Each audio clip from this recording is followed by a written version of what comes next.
Özellikle UHT Motel, ince boncuk, eşyalar, 12 saat yüzmek, hastalık dolu, batıp fakınak, çoruklarına sızıyordu. Çok yıllı sigara, tütün kültler, sidik lekeli içki ev halıları, bordodan sızdı.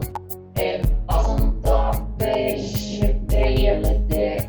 Sonsuzluk harcaması, pırıldayan ışıkla cam masa üstün altında pinguyalar oynayarak jungle taklı raktıları için özlem. Scar on the rocks, pırıldayan ışıkla cam masa üstün altında Scar on the rocks.